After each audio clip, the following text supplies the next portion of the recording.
Bienvenidos mis hermanos, buenos días, qué gusto saludarlos en este estudio que estamos teniendo en las mañanas a las 9:30 de la mañana. Este jueves nos da gozo, alegría, estamos contentos que podamos estar juntos. Yo te invito a que inclinemos nuestro rostro y oremos para empezar este estudio. Padre, te damos gracias por permitirnos esta mañana estar delante de ti. Te ruego, Señor, que tu Espíritu Santo guíe nuestros pensamientos cautivos a tu palabra y que tú seas, Padre, exaltado en todo lo que hagamos. Te lo rogamos en el nombre de Jesucristo. Amén. Estamos en la serie de mensajes del último discurso, el discurso de despedida del Señor Jesucristo, y estamos en las palabras de predicción. Este estudio fue desarrollado por el reverendo Gerald Nijenhuis, y él ha sido un maestro que yo he apreciado mucho, ya está con el Señor, pero ha sido de gran bendición para mi vida. Les invito, por favor, que abran su Biblia en el Evangelio de Juan, capítulo 16, versículos del 1 al 15. ¿Qué les parece si damos lectura a estos primeros versículos? Dice la palabra de Dios: esta cosa os he hablado para que no tengáis tropiezo. Os expulsarán de las sinagogas, y aún viene la hora cuando cualquiera que os mate pensará que rinde servicio a Dios. Y harán esto porque no conocen al Padre ni a mí. Mas os he dicho estas cosas para que cuando llegue la hora os acordéis de que ya os lo había dicho. Esto no os lo dije al principio, porque yo estaba con vosotros. Pero ahora voy al que me envió, y ninguno de vosotros me pregunta: ¿a dónde vas? Antes, porque os he dicho estas cosas, tristeza ha llenado vuestro corazón. Pero yo os digo la verdad, os conviene que yo me vaya, porque si no me fuera, el Consolador no vendrá a vosotros. Mas si me fuere y os lo enviare, y cuando Él venga, convencerá al mundo de pecado, de justicia y de juicio. De pecado por cuanto no creen en mí, de justicia por cuanto voy al Padre y no me veréis más, y de juicio por cuanto el príncipe de este mundo ha sido ya juzgado. Aún tengo muchas cosas que deciros, pero ahora no las podéis sobrellevar. Pero cuando venga el Espíritu de verdad, Él os guiará a toda verdad, porque no hablará por su propia cuenta, sino que hablará de todo lo que oyere, y os hará saber las cosas que habrán de venir. Él me glorificará, porque tomará de lo mío y os lo hará saber. Todo lo que tiene el Padre es mío. Por eso dije que tomará de lo mío y os lo hará saber. Mis amados, hemos estado platicando en este último discurso del Señor. Este discurso que desde que empezamos, desde el capítulo 14, en esas palabras de consuelo, en el capítulo 15, las palabras de exhortación, y estas palabras de predicción se han venido cada una atrás de la otra en una unidad de un discurso, de tal manera que el Señor ha estado forjando a través de su palabra la fe de sus discípulos. Hoy pasamos a este capítulo 16, donde seguiremos hablando sobre las palabras de predicción. Y estas tienen que ver con qué, con el testimonio de los discípulos, sí, con lo que ellos estarían enseñando, predicando. Por eso las palabras de exhortación. Así que, por eso es importante que tomemos en cuenta el contexto de este capítulo 16. En el estudio anterior, notamos que Jesús cambia el tono de su discurso de exhortación en predicción. Estos dos conceptos relacionados de predicción con exhortación tienen que ver sobre todo con la última parte que hablamos. Como les comentaba, el que tenían que dar testimonio. Jesús predice lo que el creyente había de esperar. El propósito es hacer que el creyente esté precavido, a fin de que en la persecución venidera no lo haga caer, no lo haga tropezar, sino que su fe sea fortalecida para soportar cualquier circunstancia o fervor religioso. Sobre todo en un sentido, la manera en que la sociedad envuelve y atrae al creyente, y ser firme en medio de la persecución que pudiera sobrevenir. Al final de la lección pasada notamos que en este contexto de la enseñanza es el Espíritu Santo que va a seguir con esta predicción de lo que enseña el Jesucristo. Prometimos que este sería el tema de este estudio, porque es el que sigue en el desarrollo del discurso de Jesús. Sí, lo comentamos. Jesús vuelve del pensamiento de las persecuciones hacia sus seguidores y lo que los anima es a poderlas soportar y les da recursos para hacerlo. Ahora tenemos que hacer notar lo que ellos tienen disponible para sobrellevar estos tiempos malos. Y es ahí donde aparece el que ellos recibirán el Espíritu Santo, que les ayudará a sobrellevar, que suplirá toda necesidad y los va a sostener. Ya lo comentamos en las lecciones anteriores, en el versículo 16 del capítulo 14, también en el 26 y en el 15, 16, la promesa del Espíritu Santo, que era consolador, que era exhortador, ayudador y abogado. Ahora, vamos a ver en el Espíritu Santo, el Espíritu y verdad, el énfasis que el Señor Jesús les da ahora. Lo primero es que la partida de Jesús es la predicción de la presencia del Espíritu Santo. Y lo dice el versículo 5, pero ahora voy al que me envió y ninguno de vosotros me pregunta dónde vas. Antes, porque os he dicho estas cosas, tristeza ha llenado vuestro corazón. Pero yo os digo la verdad, os conviene que yo me vaya, porque si no me fuera, el Consolador no vendría a vosotros, mas si me fuere, os lo enviaré. Fíjense qué importante. Conviene que me vaya, porque si no me fuera, el Consolador no vendría a los discípulos, es decir, a nosotros. Esta parte es algo importante, es muy importante. Jesús vuelve al tema de su despedida, pero ahora la manera en que lo hace es hacer referencia a que Dios lo envió.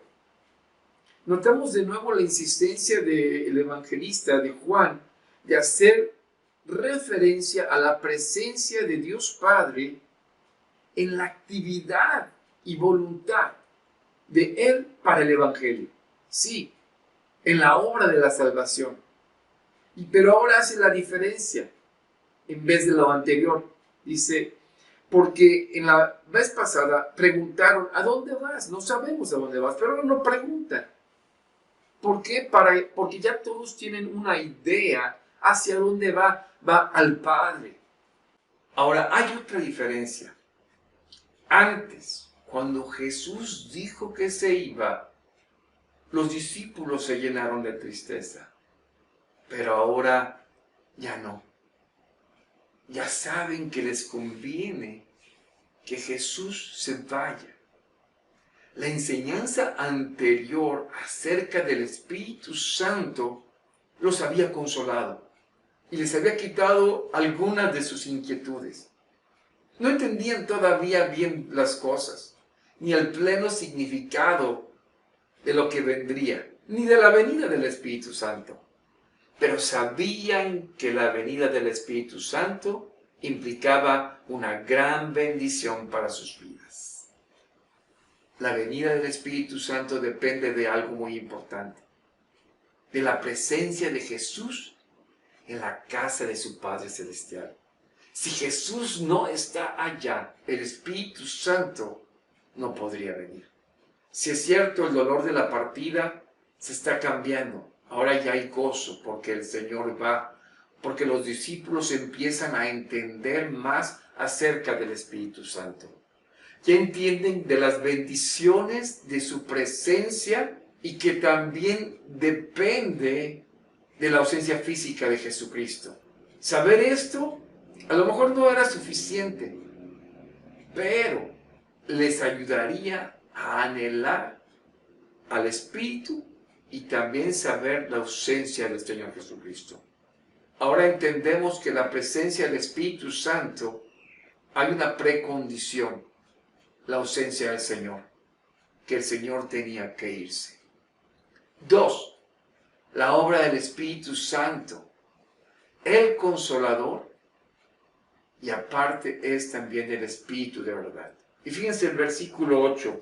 Y cuando Él venga, convencerá al mundo de pecado, de justicia y de juicio. De pecado por cuanto no creen en mí, de justicia por cuanto voy al Padre y no me veréis más, y de juicio por cuanto el príncipe de este mundo ha sido ya juzgado. Aquí hay 3 elementos muy importantes que tenemos que considerar. Cuando venga, el Espíritu Santo se ocupará de ciertas actividades predescritas por Cristo. Es decir, el Señor Jesús dice que hay 3 cosas importantes. La primera de estas es de convencer al mundo de pecado. Aquí se habla de la obra del Espíritu en el mundo. Casi siempre los creyentes hablan de la obra del Espíritu en ellos. Pero los discípulos, y esto es una gran verdad, acentuamos más en este sentido la obra del Espíritu en los discípulos, pero no la consideramos en el mundo. En este pasaje que estamos estudiando, Jesús habla de 3 aspectos. 3 aspectos de la obra del Espíritu Santo. El primero es su obra en el mundo. El segundo es el aspecto de su obra de guiar a los discípulos en toda verdad. Y el tercero es que es el testimonio del Espíritu que gira alrededor de la doctrina de Cristo. No hablará de sí mismo el Espíritu Santo, sino va a hablar acerca de Cristo. Primero, la obra del Espíritu en el mundo es la aplicación del Evangelio. Y el verso lo dice, ¿sí? Cuando venga, convencerá al mundo de pecado, de justicia y de juicio. Todo esto está en el contexto del deber del discípulo de dar testimonio. Ya hemos notado que la palabra paracletos del Espíritu Santo tiene condiciones legales y se puede también traducir como consolador, exhortador, ayudador o compañero, pero también dijimos que otro significado de paracletos era abogado y procurador. Así que cuando hablamos que el Espíritu Santo acusa al mundo de sus pecados en cuanto no han creído en Jesucristo. Sí, todo aquel que no conoce a Cristo y que no ha experimentado en su palabra es el perdón, hay un sentimiento de culpabilidad. Es decir, tiene conocimiento de sus pecados y de esa gran necesidad que existe en él. De alguna manera hay algo que puede decirse en sus vidas que necesita pagar por ellos. El Espíritu Santo convence de pecado. Su obra hace que nosotros podamos proclamar el perdón en el nombre de Cristo, sabiendo que el mensaje tocará lo más íntimo de cualquier persona en el mundo, pues el Espíritu le convence de su pecado. No somos nosotros que nos convence de ser pecadores, es el Espíritu Santo. Sin la obra del Espíritu Santo, los seres humanos también no conocen la verdad, ni aún la verdad sobre el pecado. Toda persona que no cree en Jesús tiene el sentimiento del pecado porque es el Espíritu Santo quien le convence. Dios mandó a su Hijo al mundo, pero el mundo no quiso creer en Él. Ahora el Espíritu Santo es el que convence al mundo de sus pecados y les hace sentir incómodos por no haber creído. También el Espíritu convence de justicia. Y este sentido es importante. La justicia tiene que ver con la ida del Hijo al Padre. ¿Cómo fue que fue el Hijo al Padre?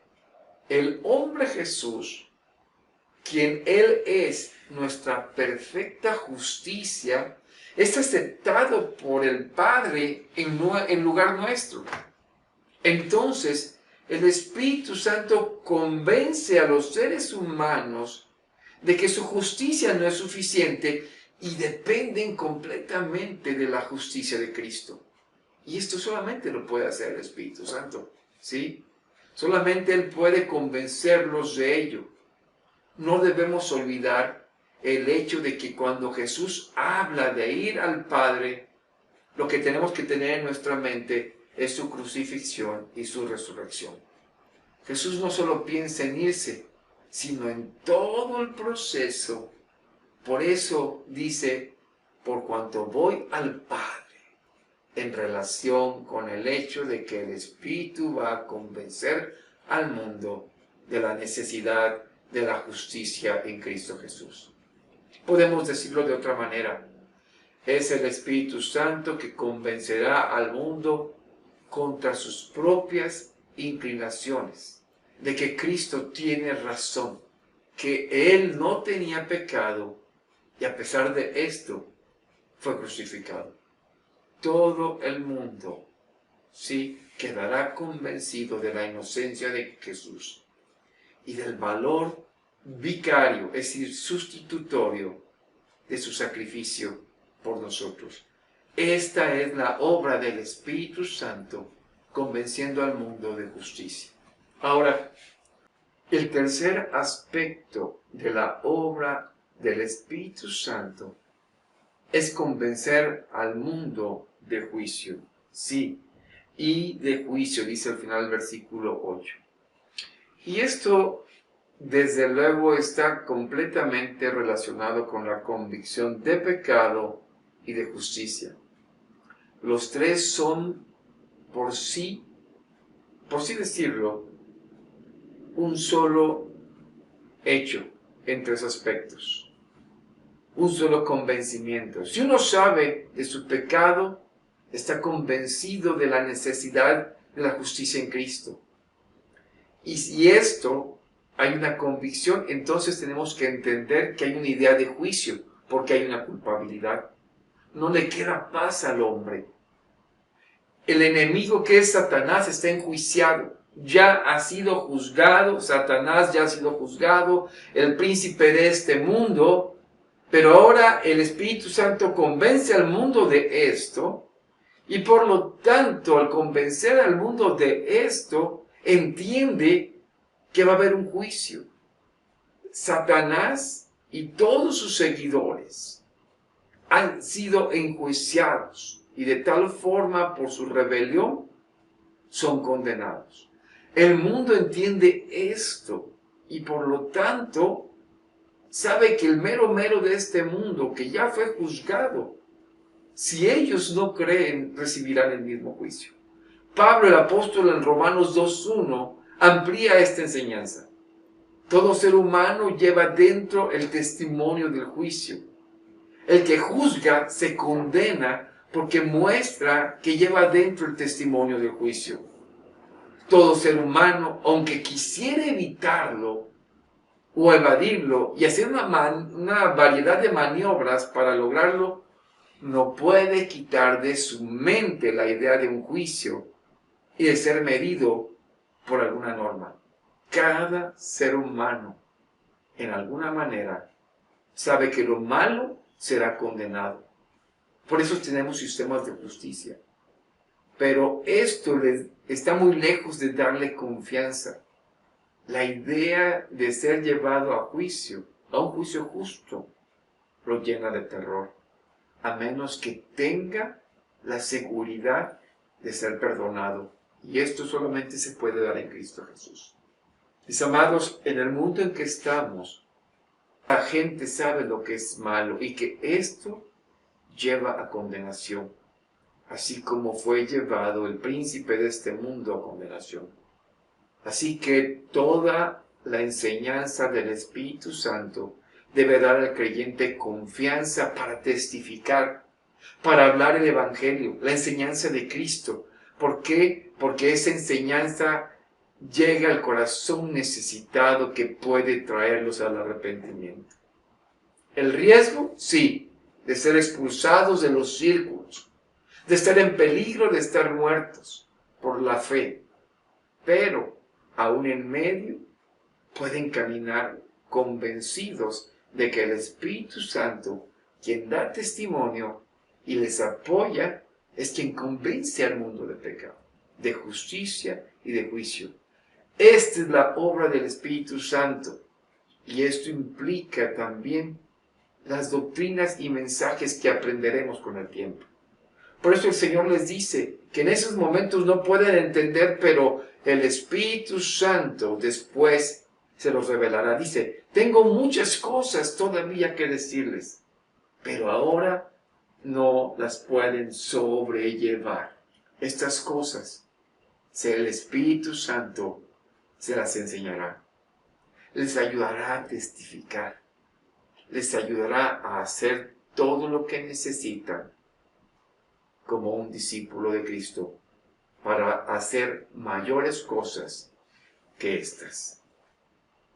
Yo espero que te des cuenta del actuar del Espíritu Santo en tu vida y que de esta manera puedas cada herramienta usar para hacer testimonio a los que te rodean.